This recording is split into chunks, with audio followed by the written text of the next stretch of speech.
I found my husband in our living room with our son's fiancée just hours before the wedding. I was about to confront him, but a movement in the hallway stopped me. It was my son, Garrett, his face a mask of stone.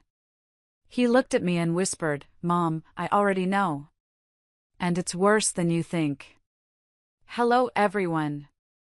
Thank you for being here with me today. Before I begin my story, I'd love to know which city you're joining us from. Please feel free to share in the comments. Now, let me take you into this story. The morning of my son's wedding, I was up at 5 a.m. I couldn't sleep. I told myself it was just nerves, the kind any mother feels on such a big day. I sat here, in this very office, staring at the spreadsheets on my computer screen. I run a small accounting business from home, nothing fancy, but it helped put our son, Garrett, through college and paid for the extras that my husband Arthur's salary didn't quite cover. The numbers on the screen were just a blur. My mind was somewhere else entirely. Outside, the world was still dark and quiet, but I could already picture the scene that would unfold in our backyard in just a few hours. White chairs arranged in perfect rows on the lawn I'd spent all spring tending to. The archway Arthur had put up, draped in the roses I'd nurtured since they were tiny little buds. I'd personally checked the string lights 3 times, making sure not a single bulb was out. Everything had to be perfect. Our son, our Garrett, deserved a perfect day. 25 years of marriage to Arthur. 23 years of raising Garrett. I'd poured my entire life into this family. I'd been the steady hand, the planner, the one who remembered the dentist appointments and the birthdays and made sure the bills were paid on time. Arthur was the charmer, the life of the party, the one everyone loved. I was the foundation he stood on. And for a long time, that was enough for me. But lately, something had felt off. A quiet distance had crept between us. It was in the way he'd stop talking when I walked into a room, the way his phone was always angled away from me. When I'd ask if something was wrong, he'd just laugh it off. "Stressed at work, honey," he'd say. "Big promotion on the line." I chose to believe him. What else could I do? You don't throw away 25 years of history over a feeling. The click of the office door brought me back to the present. It was Garrett, my son, standing there in his pajamas, a coffee mug in his hand. He looked exhausted. Dark circles hung under his eyes. At 23, he had my practical nature, but his father's handsome features.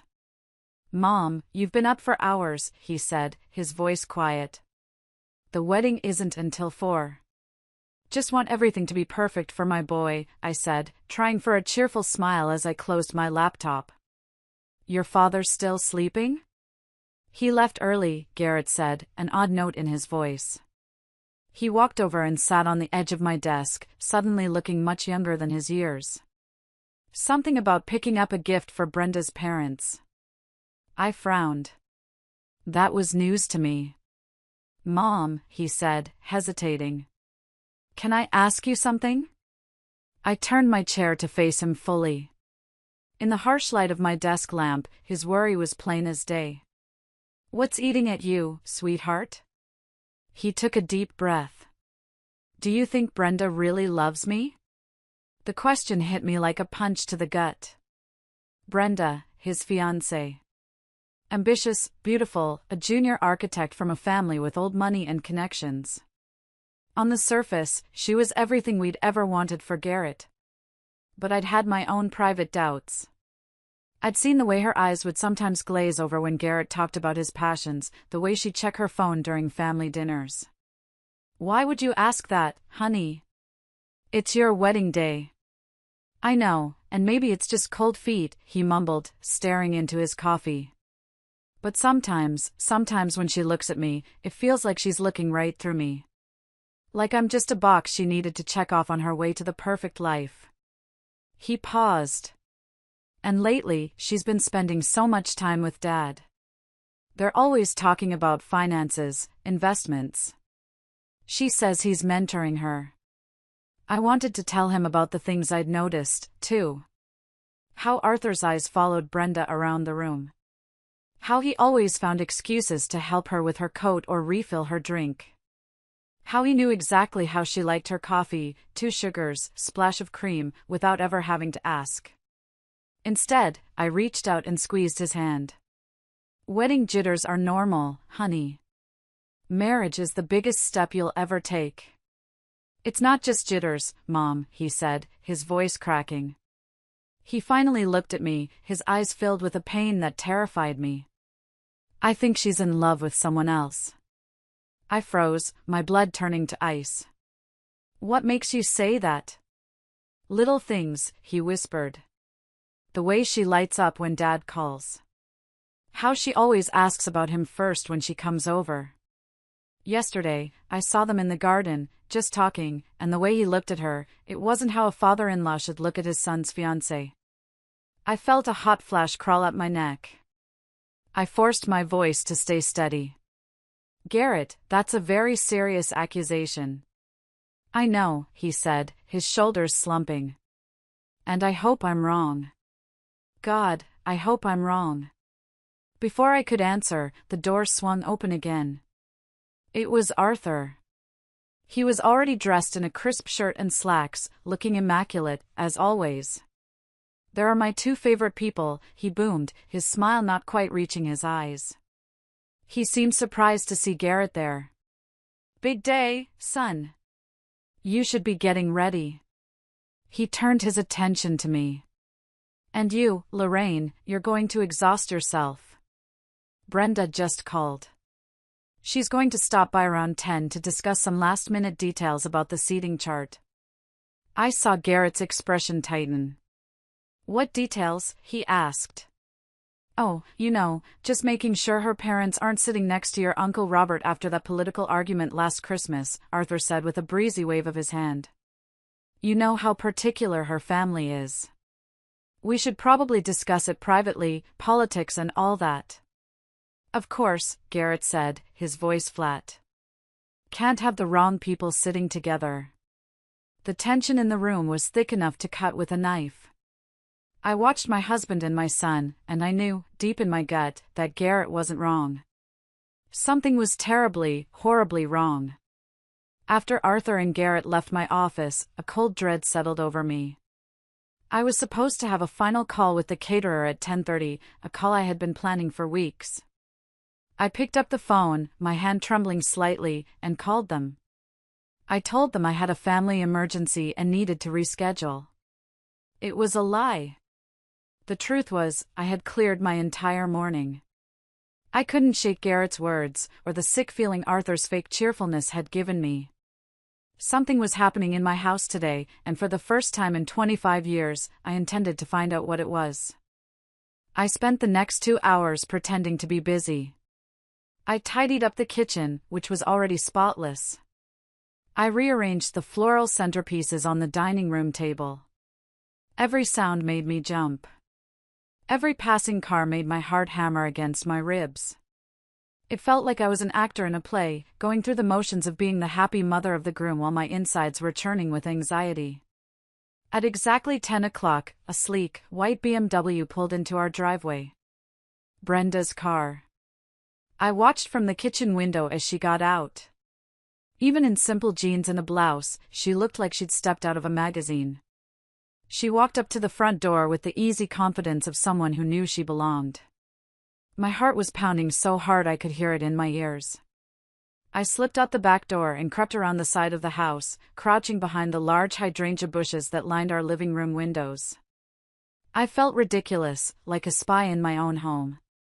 But the need to know, the need to either confirm my fears or put them to rest, was overwhelming. Through the large bay window, I could see them. Arthur had let her in, and they were standing by the fireplace, the spot where we took family photos every Christmas. He was handing her a drink. I couldn't hear their words, but their body language spoke volumes. They were standing close, too close. His hand was resting on the small of her back. It was a casual gesture, one that could be easily explained away, but it lingered there just a second too long. My hands clenched into fists, my nails digging into my palms. 25 years. We had built a life in this house. We had read bedtime stories to Garrett on that very couch. We had hosted countless family holidays in that room. And now, my husband was standing there, caressing another woman, our son's fiancée, on our son's wedding day.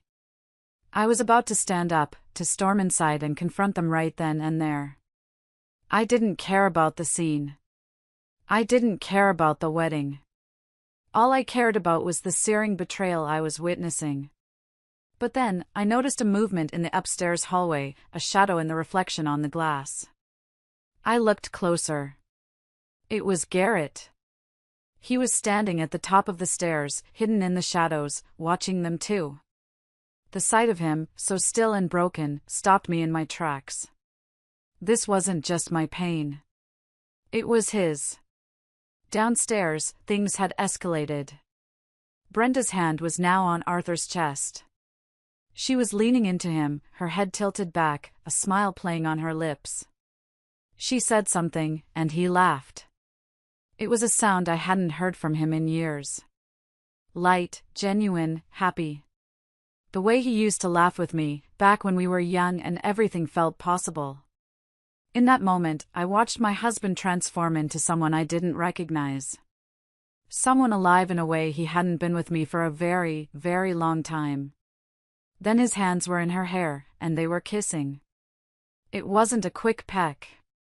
It was a deep, passionate kiss, the kind you see in movies. My vision went red. A roar filled my ears.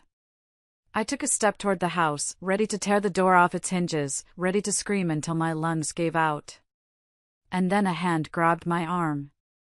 I spun around, my heart leaping into my throat. It was Garrett. He had slipped out of the house and come to find me. His face was pale, ashen, but his eyes were blazing with a cold, hard determination I had never seen before. "Mom, don't," he whispered, his voice tight. "Not yet." "Garrett, this is," I choked on the words. I couldn't even say it. "I know what it is," he said, his voice steady, though I could see his hands were shaking. "Mom, I've known for weeks." "Weeks?" The word came out as a strangled whisper. I stared at my son, the boy I had raised, who now looked at me with the eyes of a man who had seen too much. We were still crouched behind the hydrangeas, the beautiful flowers I'd been so proud of now serving as a blind for our family's destruction. Inside the house, my husband and my son's fiancée had moved from the fireplace to the couch. I couldn't bear to look. I didn't want to believe it at first, Garrett said, his voice low and urgent. I kept making excuses for them. "He's just being friendly. She's just nervous about joining the family." But it kept happening. The lingering looks, the private conversations, the way she lit up whenever he was around. He corrected himself, the slip of the tongue a painful reminder of a life that no longer existed. He was supposed to be getting a new mother figure, not a rival. "I mean Brenda. Why didn't you tell me?" I asked, my voice trembling with a mixture of shock and a strange, protective anger. He shouldn't have had to carry this alone. "Because I needed proof," he said, his jaw tight. And because, he looked at me, his eyes far older than his 23 years, I wanted to give them enough rope to hang themselves. He pulled out his phone, his hands shaking slightly as he tapped the screen. "I hired someone," he confessed. "You what?" "I'm not stupid, Mom. After I saw them having lunch together a month ago, a lunch Dad told me was a business meeting, and she told me was a shopping trip with her friends, I knew I wasn't crazy. I needed to know the truth." He handed me the phone. "I hired an investigator." My breath hitched. "An investigator?" "Garrett, the money." "Don't worry about the money," he said grimly. "It was worth every penny." The first photo on the screen showed Arthur and Brenda entering the Riverside Hotel downtown. The timestamp read 3 weeks ago, on a Tuesday afternoon when Arthur was supposedly at a regional sales conference. The second photo showed them leaving together 2 hours later, looking flushed and disheveled. There are 17 different occasions, Garrett said quietly as I scrolled through a gallery of betrayal. Photos of them at dimly lit restaurants across town. Photos of them in a private parking garage, pressed against the side of Arthur's car. Photos of them laughing, holding hands, living a completely different life behind our backs. I felt sick. The sheer scale of the deception was breathtaking.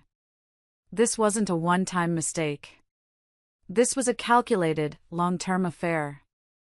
I started to stand up again, a fresh wave of rage washing over me. "We're going to stop this," I said, my voice like steel. "Right now." No, Garrett's voice was sharp, pulling me back down. "Mom, trust me. I have a plan." "A plan?" "Garrett, this is insane. We can't just let the wedding." "We absolutely can," he interrupted, his voice carrying an authority I'd never heard before. "And we will." "Mom, think about it. If we confront them now, what happens?" "They'll deny it. They'll twist it. Dad will say you're being hysterical, that you're misinterpreting things. Brenda will cry and play the victim. They'll turn it all around on us." He was right. I could already hear Arthur's smooth, placating voice, "Lorraine, you're overreacting. She's a nervous young woman, and I was just offering her some fatherly advice." "So what are you suggesting?" I whispered, my anger giving way to a cold, terrifying clarity. Garrett's smile was a chilling, unfamiliar thing. "Public humiliation," he said, the words hanging in the air between us. "Complete and total destruction of their reputations. Legal consequences. We don't just end this, Mom. We make sure they can never, ever do this to anyone again." I stared at my son. When had he become so calculating, so ruthless? Then I looked back through the window. I saw my husband, the man I had loved and trusted for a quarter of a century, begin to unbutton Brenda's blouse on the couch where we had built our family. And in that moment, I knew. The woman I used to be, the forgiving, understanding wife, was gone. She had died right there, in the dirt, behind the flowers she had so carefully planted. "Tell me the plan," I said. That evening was one of the strangest of my life. Arthur came home acting like nothing had happened, asking about the final arrangements with the caterer. Brenda had left hours earlier, and he was the picture of the doting husband and proud father. He talked about his speech for the reception, about how proud he was of Garrett. The hypocrisy was so thick I could barely breathe. I just nodded and smiled, a hollow shell of myself, while inside I was screaming. After Arthur went to bed, Garrett and I met in my office. The door was locked. The blinds were drawn. It felt like a war room, and in many ways, it was. Spread across my desk were the beginnings of an evidence file that would make a prosecutor weep with joy. "Talk to me about this investigator," I said, studying a surveillance photo that made my stomach churn. "Her name is Beverly," Garrett said. "Beverly Reed." The name hit me like a splash of cold water. "Beverly? My sister, Beverly?" Garrett nodded. I didn't know who else to call. I knew she was a cop for 20 years before she retired and started her own PI business. I knew she was smart, and I knew she would be discreet. He looked at me, a little sheepish. I also knew she never really liked Dad. I let out a short, sharp laugh that sounded more like a sob. "My younger sister, Beverly. We were close, but I hadn't told her about the growing distance with Arthur. I'd been too proud, too ashamed to admit my marriage might be failing. I called her," I said, my voice thick with emotion. Beverly picked up on the second ring. "Lorraine? It's past midnight. Is everything okay?" "No, Bev. Nothing is okay." And then, the dam broke. I told her everything. What Garrett had suspected, what we had seen that morning, the photos. I cried, ugly, gasping sobs, for the first time all day. She listened patiently, her voice calm and steady on the other end of the line. There was no shock, no surprise. Just a grim acceptance. "I'm not surprised, Lori," she said softly when I was finished. "I've seen the way he looks at that girl. I was hoping I was wrong." "Garrett told me about the photos," I said, wiping my eyes. "What else do you have?" "More than you want to know, probably," she said, her voice turning professional. "I've been tracking their movements for 3 weeks. They meet twice a week, regular as clockwork, at the Riverside Hotel. He pays in cash, always. They have lunch at fancy restaurants he'd never take you to. Last week, he took her to Tiffany and Company." I felt that hot flash of rage again. Our money. The money I managed so carefully, the money that was supposed to be for our retirement, for our future. "And Lori," Beverly's voice was gentle now. "There's more. Something bigger. I've been looking into Arthur's finances, trying to figure out where all this cash for the hotel rooms and gifts is coming from. He's been sloppy." "What did you find?" I asked, dreading the answer. There was a long pause on the other end of the line. "It's not just Brenda," she said, her voice heavy. "This isn't the first time. I found a series of regular monthly payments going back 15 years. Always to the same person. A woman named Victoria Sterling. The name meant nothing to me." "Who is that?" I did some digging. "She was a junior associate at his old firm, back when Garrett was a kid. She left abruptly about 15 years ago. The payments started a few months after she left." Beverly took a deep breath. "Lorraine, she has a daughter. A 15-year-old girl named Haley. I ran a background check. The father isn't listed on the birth certificate. But I'd bet my license that Arthur is her father." The phone felt heavy in my hand. I couldn't breathe. A daughter. A whole other child. 15 years of lies. 15 years of a double life. The secret trips, the unexplained expenses, the emotional distance, it all clicked into place with horrifying clarity. "I have to know for sure, Bev," I whispered. "I know," she said. "I'll handle it. But Lori, you need to be prepared. When this comes out, it's going to be a nuclear bomb." "I know," I said, my voice cold and hard. "That's exactly what we're counting on." The 24 hours leading up to the wedding were a blur of calculated deception. I moved through the preparations like a ghost, my body on autopilot while my mind raced. I smiled at relatives, I approved the final seating chart with the wedding planner, I even helped Arthur with his tie, my fingers brushing against the silk fabric while I imagined tightening it around his neck. Every interaction was a performance. Every polite word was a lie. Beverly worked quickly. She was a professional, and this was now personal. She told me she had a contact at a private lab. "It's a long shot, Lori, but if we can get a clean DNA sample from Arthur, we can get a preliminary, non-legal comparison against a sample from the girl." That night, after Arthur was asleep, snoring softly beside me in the bed we had shared for a quarter of a century, I crept out of the room. My heart pounded with every creak of the floorboards. I went into the bathroom and took his toothbrush from its holder. My hand was shaking so much I almost dropped it. It felt like the ultimate violation, but what was this compared to the violations he had committed against me, against our family? I placed it carefully in a plastic bag and left it in the mailbox for Beverly to pick up before dawn. The next day, while the house buzzed with the chaotic energy of florists and photographers, Beverly called. "I've got more on the money," she said, her voice grim. "It's worse than we thought." We met in my car, parked down the street from the house, the only place I felt safe to talk. She opened a laptop and turned it towards me. On the screen was a spreadsheet, a dizzying array of numbers and dates. "I did a full workup on your joint accounts, your retirement funds, everything," she said, pointing to a highlighted column. "Look at the pattern. For years, Arthur has been making regular cash withdrawals. Small amounts, 500 here, 700 there. Never more than 1,000 at a time. Always from different branches.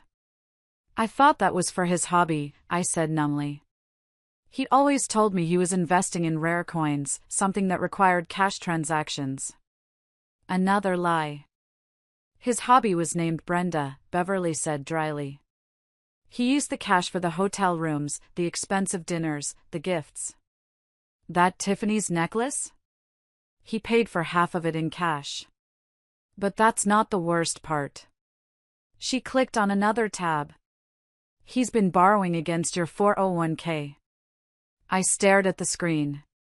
There it was, in black and white. A series of loans taken out against the retirement account I had so diligently contributed to from my own small business. The account that was supposed to be our safety net, our security for old age. He had drained nearly $60,000 from it over the past 18 months. How? I whispered. He would have needed my signature. He forged it, Beverly said quietly. I compared the signature on the loan documents to your signature on your tax filings. It's a good forgery, but it's not yours. I felt a wave of nausea. This went beyond cheating. This was theft.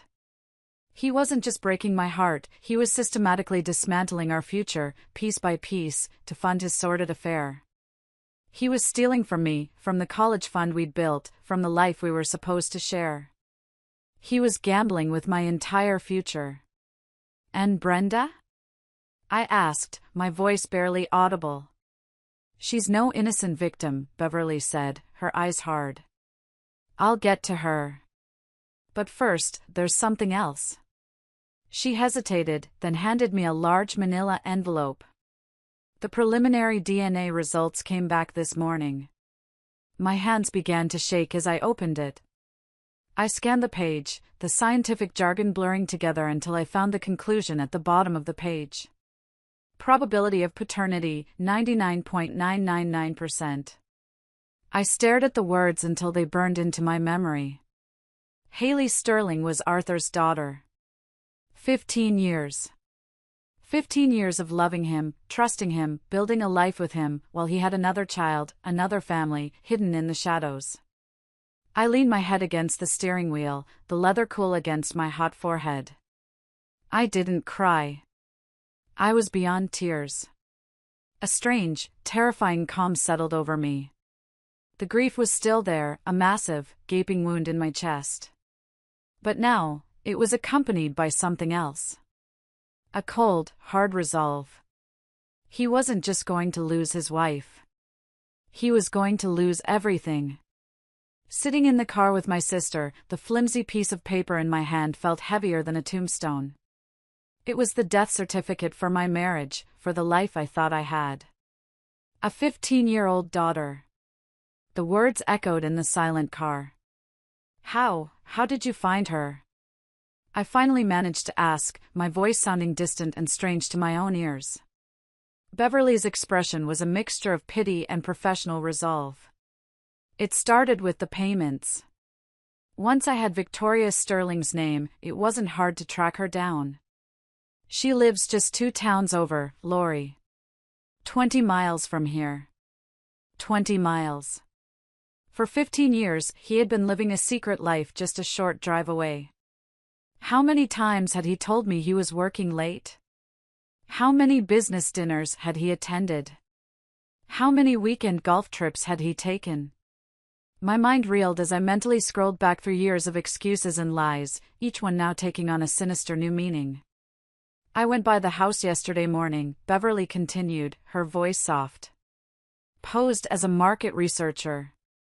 Victoria answered the door. And behind her, I saw the girl. Haley. Lori, she looks just like him. Same eyes, same smile. It's unmistakable. I pictured it. A teenage girl, an innocent in all of this, who looked like my husband. A sister my son never knew he had. The thought was so surreal, so monstrous, that I couldn't fully process it. My family wasn't just broken, it was a fraud. It was a carefully constructed lie that I had unknowingly helped maintain for more than half my life. Does Victoria know about me? About Garrett? I asked. I can't say for sure, Beverly admitted. But from the way she lives, nice house in a good school district, but no flashy career, it's clear Arthur is her primary source of financial support.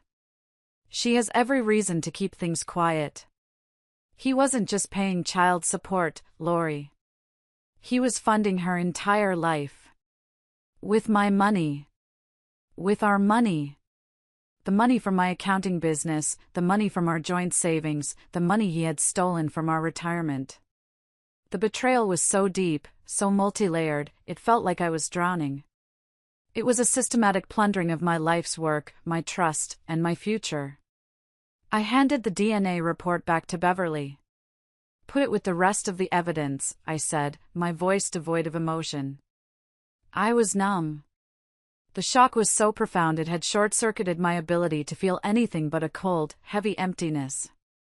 I thought about this girl, Haley. What kind of man tells his daughter that he can't acknowledge her? What kind of man raises one child in the light while keeping another hidden in the dark?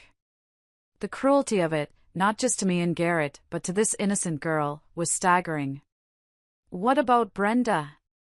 I asked, needing to shift my focus, to latch onto a target for the rage that was beginning to thaw the ice in my veins.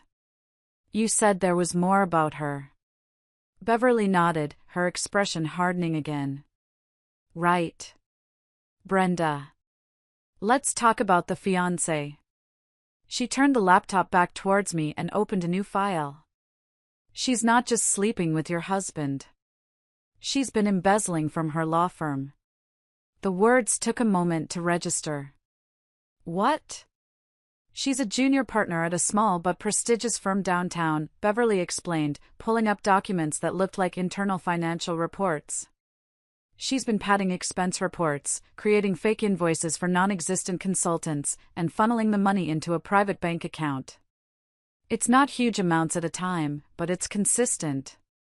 Over the past year, she's stolen over $200,000. My jaw dropped. $200,000? And I can trace some of that money directly back to gifts for Arthur, Beverly said, showing me a wire transfer followed by a credit card statement showing a purchase of a $1,000 watch. She was stealing from her partners to buy gifts for her lover, who was stealing from his wife to buy gifts for her. It's the most disgustingly perfect circle of deceit I've ever seen. So Brenda wasn't just a homewrecker. She was a criminal. A thief. And she was about to marry my son, to bring her corruption and her lies into the heart of what was left of my family. The numbness in my chest was gone, replaced by a white-hot fury. This wasn't just about a broken heart anymore. This was about protecting my son. This was about justice. This was about making sure these two people faced the consequences for every single lie, every single dollar, every single broken promise. Okay, I said, looking my sister in the eye. The plan for the wedding. Let's go over it one more time. I want it to be perfect. The knowledge of Brenda's embezzlement added a dark and criminal layer to the already staggering betrayal. It shifted everything. This was no longer just a messy, heartbreaking domestic drama, it was a conspiracy of fraud and theft perpetrated by the two people who should have been closest to us. How did you get all this? I asked Beverly, gesturing towards the damning financial documents on her laptop screen. We were still in my car, the air thick with the scent of conspiracy and stale coffee. Brenda's not as smart as she thinks she is, Beverly said with a grim satisfaction. She got sloppy. And I have friends in law enforcement who were willing to pull a few strings when they heard the story.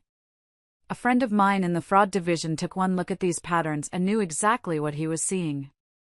She pointed to the screen. She was moving the money through a shell corporation she set up under her mother's maiden name. It was amateur hour. I thought about Brenda's parents, the Holloways. They were pillars of the community.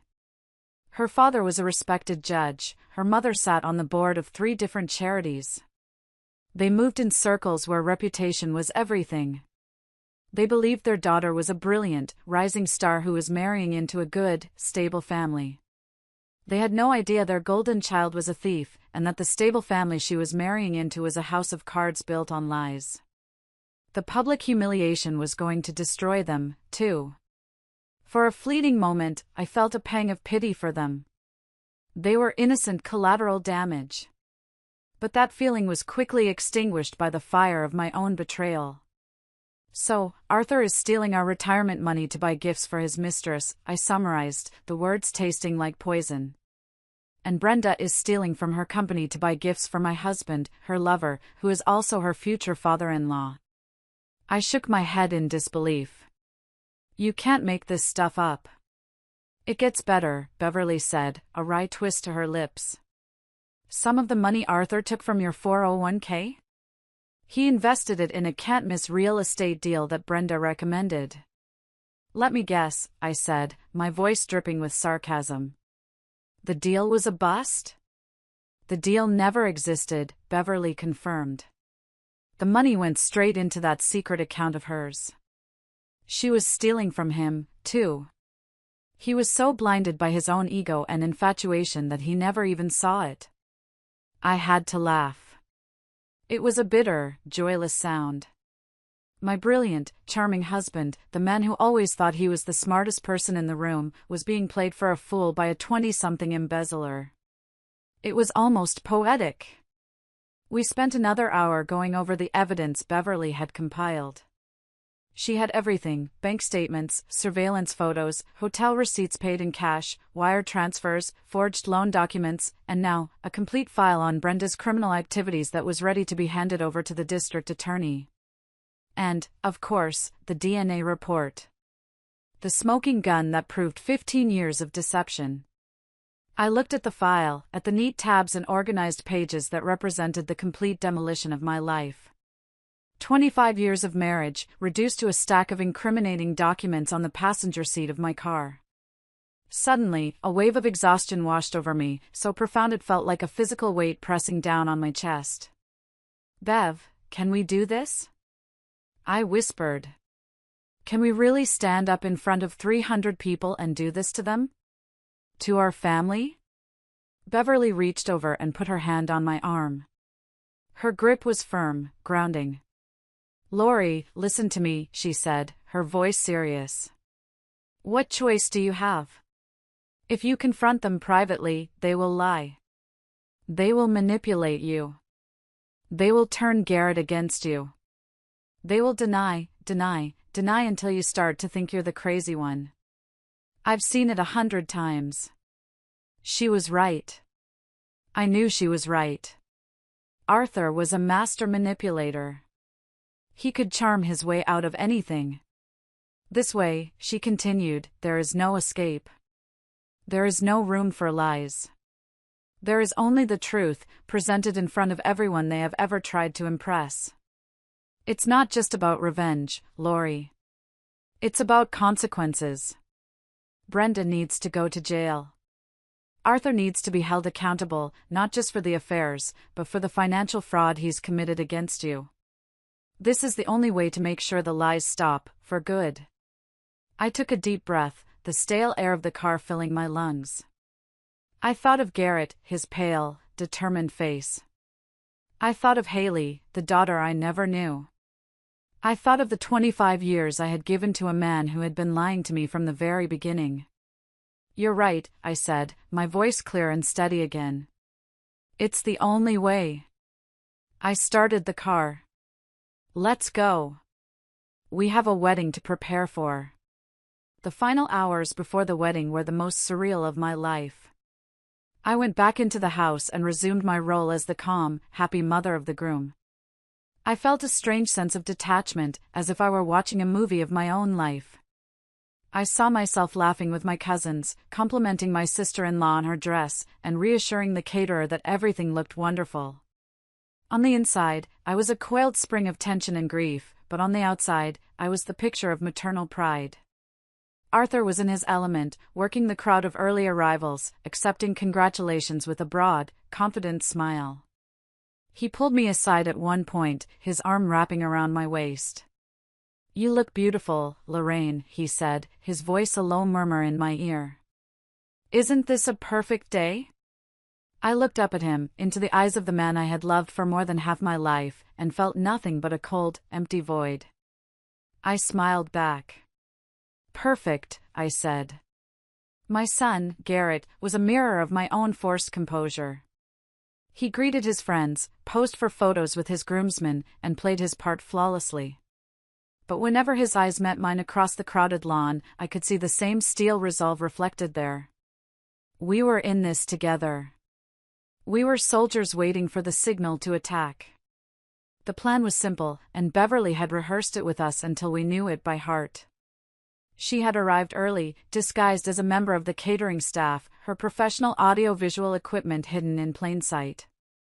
She had connected her laptop to the large projection screen that we had rented, which was supposedly for a sentimental photo slideshow of Garrett growing up. No one suspected a thing. She had a small remote control in her pocket. When the time came, all she had to do was press a single button. I had my own role to play. I had prepared the divorce papers with my lawyer a week ago, a fact I had kept secret even from Garrett. They were signed and notarized, sitting in a sealed envelope in my purse. I also had a USB drive containing copies of every single piece of evidence Beverly had gathered. One way or another, my marriage would officially end today. There was no going back. I wasn't just planning for a confrontation, I was planning for the first day of the rest of my life. At 4:05, I took my seat in the front row. The string quartet began to play, and the wedding party made their entrance. Arthur sat beside me, squeezing my hand with what looked like genuine affection. I felt a tremor of revulsion but forced myself not to pull away. Brenda appeared at the end of the aisle, a vision in white lace. She looked radiant, beautiful, and utterly fraudulent. She beamed at the crowd, then her eyes found Arthur in the front row. For a split second, a look passed between them, a look of shared secrets, of triumphant conspiracy. They thought they had won. They thought they were just minutes away from cementing their perfect, deceitful future. Garrett stood at the altar, his face an unreadable mask. As Brenda joined him, he took her hand, his expression never wavering. He looked out at the crowd, his eyes scanning the faces until they landed on me. He gave a single, almost imperceptible nod. It was time. The minister began the ceremony with the usual words about love, commitment, and fidelity. The irony was so thick it was almost suffocating. I wondered if Arthur and Brenda were even listening, or if they were already planning their next secret rendezvous. The ceremony proceeded. They exchanged vows they didn't mean, promises they had already broken 100 times over. My stomach churned with every lie that fell from their lips. Finally, the minister reached the critical moment. He smiled benevolently at the crowd. If anyone here has any reason why these two should not be joined in holy matrimony, speak now or forever hold your peace. A hush fell over the 300 guests. This was it. My heart was hammering against my ribs so hard I thought it might break through. I could feel the eyes of everyone on us. I took a slow, deliberate breath. Then, I stood up. The moment I stood up, a collective gasp rippled through the 300 guests. The air, which had been filled with the gentle strains of the string quartet and the warm afternoon breeze, suddenly became thick and silent. Every head in the backyard turned towards me. I could feel their confusion, their shock, their curiosity, like a physical force. Arthur, sitting beside me, went rigid. "Lorraine, what are you doing?" he hissed, his hand grabbing my arm. "Sit down. You're making a scene." I shook his hand off as if it were a venomous snake. I looked past him, my eyes locking onto my son, Garrett, who stood at the altar, his face pale but resolute. He knew this was coming. We had planned this. Then I looked at Brenda, whose radiant smile had frozen into a mask of confused horror. "I'm sorry, everyone," I said, my voice clear and surprisingly steady. It carried across the silent lawn. "I apologize for the interruption." But I believe the minister asked if there was any reason why this marriage should not proceed. I paused, letting the weight of my words sink in. And I do. I have a reason. A wave of murmurs swept through the crowd. I saw Brenda's father, the judge, starting to rise from his seat, a look of thunderous indignation on his face.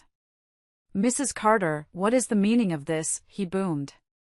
"The meaning, Judge Holloway," I said, turning to face him, "is that your daughter is about to marry my son under false pretenses. And I think you, and everyone else gathered here today, deserves to know the truth." I pulled the small remote control from my purse.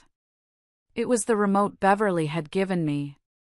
My thumb hovered over the single red button. "The truth?" Arthur sputtered, his face turning a blotchy red. "Lorraine, have you lost your mind? You are embarrassing our son." "No, Arthur," I said, turning my gaze back to him, my voice dropping to an icy calm. "You are the one who has embarrassed our son.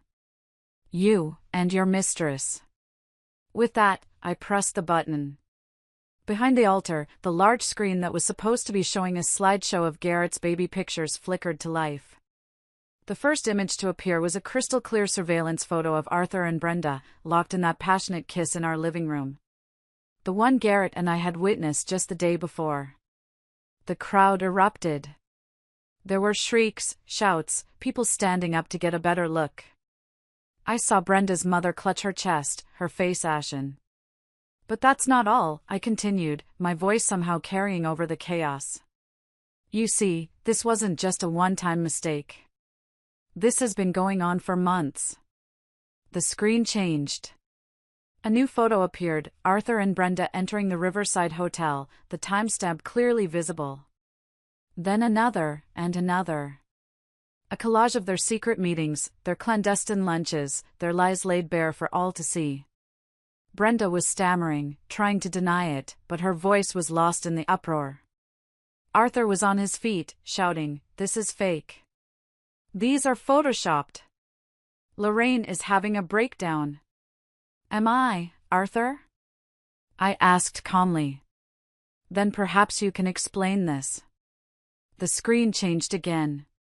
This time, it showed bank statements. My finger, in a close-up photo, pointed to the suspicious cash withdrawals, the forged signatures on the 401k loan documents.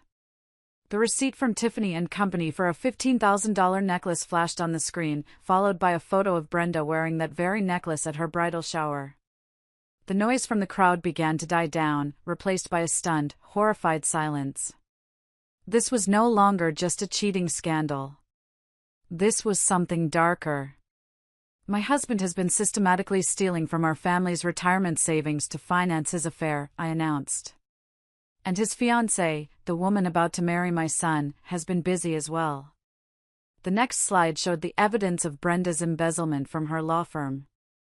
The fake invoices, the wire transfers. I could see her partners in the fourth row, their faces turning from confusion to pure fury.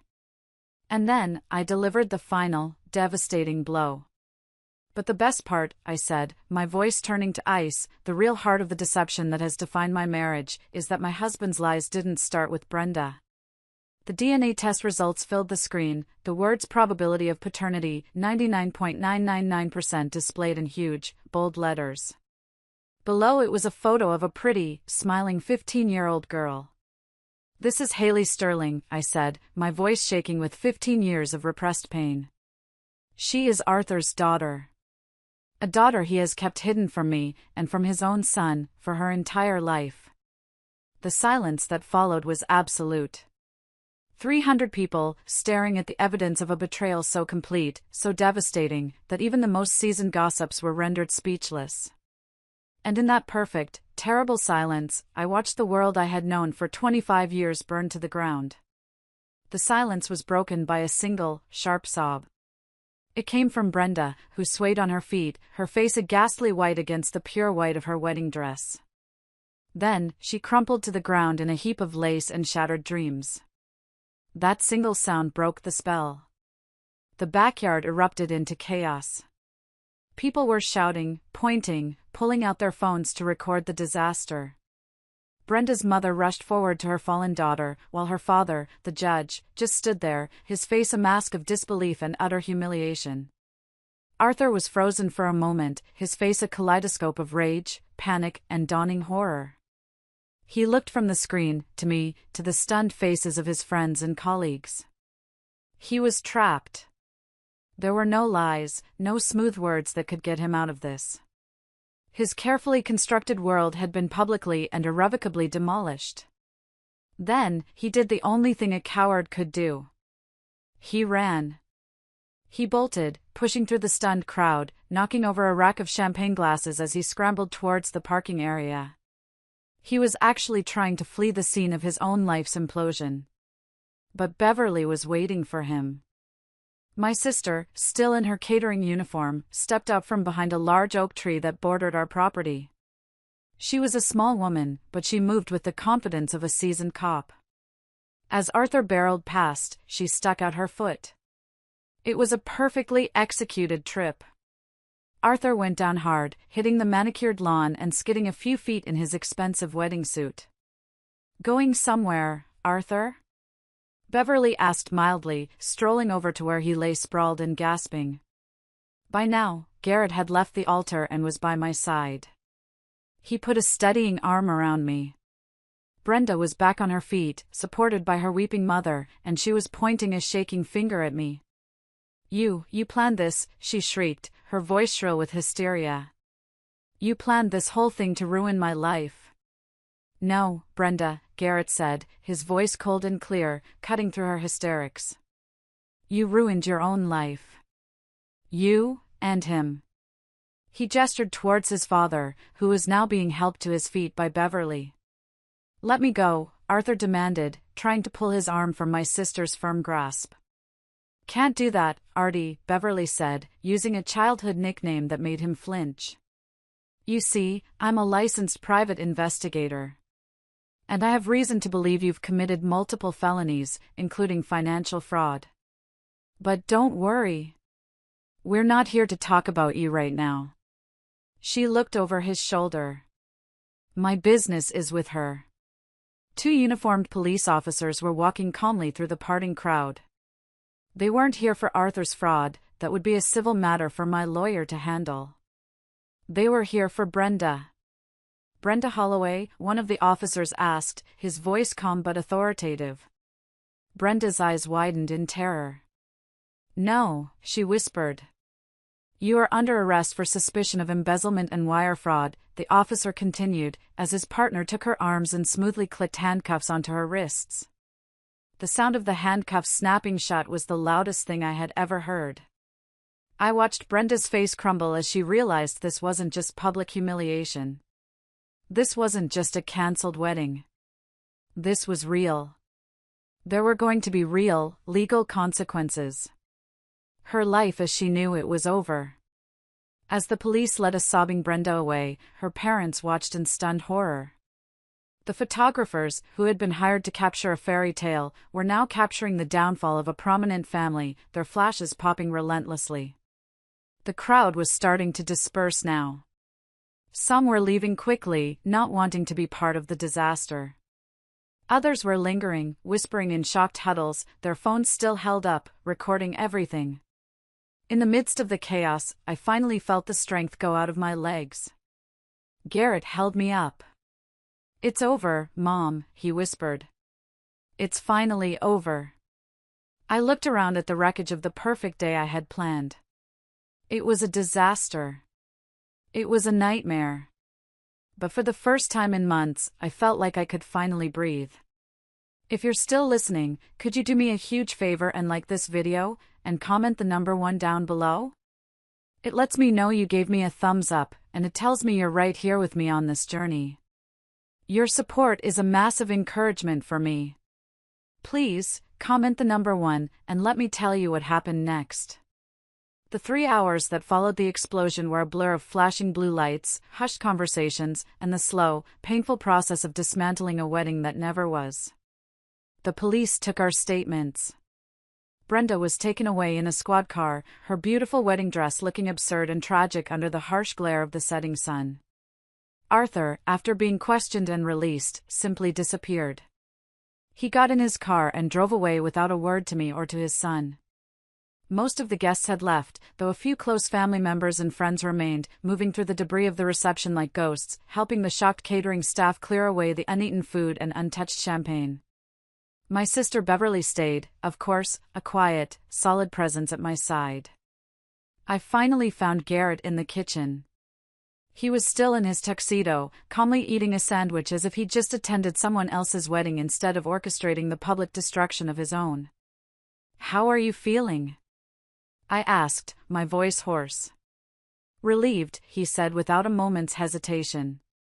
He took a bite of his sandwich. "For the first time in months, Mom, I feel like I can breathe." He looked at me, a flicker of the old warmth returning to his eyes. "How are you?" "I don't know yet," I answered honestly. "I think I'm just numb." The next few weeks were a painful and messy ordeal. The story, predictably, became a local media sensation. Wedding day scandal, fiancé arrested at altar, groom's father implicated in decades of deceit. Our names and faces were everywhere. I stopped answering the phone, stopped leaving the house unless I absolutely had to. My little accounting business suffered, a few long-term clients quietly took their business elsewhere, uncomfortable with the notoriety. The day after the wedding, I did exactly what I had planned. I walked into my lawyer's office, my purse containing the signed divorce papers and the USB drive of evidence, and I filed. With the mountains of proof we had, Arthur didn't even try to fight it. The legal process was swift and brutal. In the settlement, I got the house and a significant portion of his remaining assets as compensation for the fraud he'd committed against our retirement funds. It wasn't a victory, it was restitution. Brenda, facing overwhelming evidence, took a plea deal. She was sentenced to 2 years in a low-security prison and ordered to pay back every penny she had stolen. Her family's reputation was left in tatters. Arthur's downfall was quieter but no less complete. He lost his job, his reputation, and the respect of everyone he knew. He moved into a small apartment across town and, from what I heard, rarely showed his face in public. But the most complicated part of the aftermath was Haley. 2 weeks after the wedding, I received a letter. It was from Victoria Sterling, Haley's mother. It was short and to the point. She apologized for the pain her past relationship with Arthur had caused and said that her daughter, Haley, had learned the truth from the news reports and wanted to meet Garrett and me. I sat with that letter for 3 days. What was I supposed to do? This girl was the living embodiment of my husband's greatest betrayal. But she was also an innocent. She hadn't asked for any of this. She was my son's sister. I showed the letter to Garrett. He read it, his face grim. "I want to meet her," he said immediately. "She's my sister, Mom. She deserves to know her family, or what's left of it." So, I made the call. We arranged to meet at a neutral location, a quiet coffee shop in a town halfway between ours. I was terrified. As we sat waiting for them to arrive, I kept twisting the napkin in my hands into a shredded mess. Then, they walked in. Victoria was a plain, tired-looking woman who seemed to carry the weight of her secrets in the slump of her shoulders. And behind her was Haley. The moment I saw her, my breath caught in my throat. Beverly was right. She had Arthur's eyes. The same dark, intelligent eyes that had first made me fall in love with him all those years ago. She looked scared and uncertain, clutching a book to her chest like a shield. And in that moment, looking at this innocent girl who was a victim in all of this, I knew my anger wasn't with her. It was with him. Always with him. That first meeting with Haley was awkward. Words felt clunky and inadequate. Garrett, bless his heart, did most of the talking.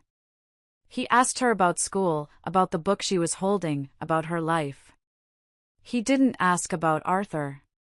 He just treated her like a person, like a sister he was meeting for the first time. I mostly just watched, trying to reconcile the image of this shy, sweet girl with the monumental lie she represented. Slowly, tentatively, we started to build something new. We met for coffee again, then for lunch. Garrett and Haley started texting, discovering a shared love for old movies and spicy food.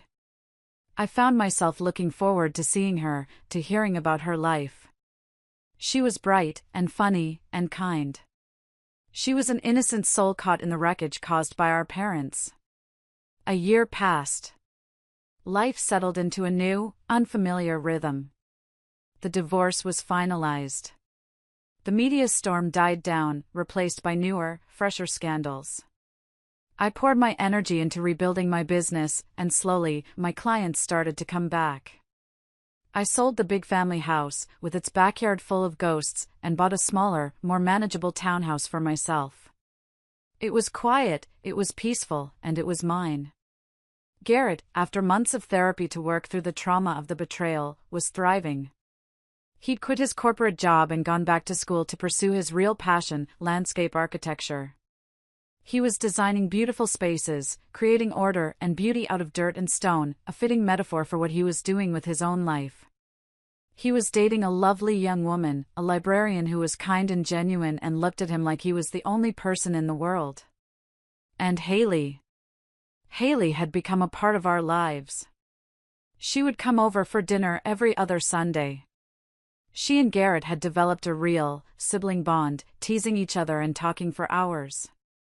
I found myself feeling a fierce, protective love for her. She wasn't a symbol of betrayal anymore. She was just Haley. My son's sister. And in a strange way, a part of my family. One evening, about a year after the wedding I was sitting in the living room of my new home when the doorbell rang. It was Arthur. I hadn't seen him or spoken to him since the day he'd driven away from our ruined reception. He looked diminished. Older, grayer, the confident swagger gone, replaced by a deep-seated weariness. He asked if he could come in. I hesitated, then stepped aside. He told me he was in therapy. He said he was trying to understand why he had done the things he had done. He apologized. He said he was sorry for the lies, for the betrayal, for the pain he had caused me, Garrett, and Haley. I listened, and I knew he meant it. But an apology couldn't erase 25 years of deception. I forgive you, Arthur, I said, and I was surprised to find that I meant it. Not for you. But for me. I can't carry that anger around anymore. It's too heavy. I looked him in the eye. But I will never trust you again. And we can never go back. He nodded, a flicker of tears in his eyes. I know, he whispered. And then he left. That night, as I was getting ready for bed, I found myself thinking about the woman I was a year ago, crouched in the dirt behind the hydrangeas. She was so broken, so lost. I wished I could go back and tell her that it would be okay. That the pain was not the end of the story. The family I had thought I had was a lie. It shattered into a million pieces on that sunny afternoon. But what we built in its place, Garrett, Haley, and me, was smaller, quieter, and imperfect. But it was honest. It was built not on comfortable lies, but on a difficult, painful, and ultimately liberating truth. We had lost everything. But in doing so, we had found something real. And for the first time in a very long time, that felt like enough. Thank you. Thank you for listening to my story. If you've been through something similar, or if any part of this resonated with you, please feel free to share your thoughts in the comments below. Your stories matter. And if you'd like to hear more, please consider liking this video and subscribing to the channel. Be kind to yourselves, and I'll see you again next time.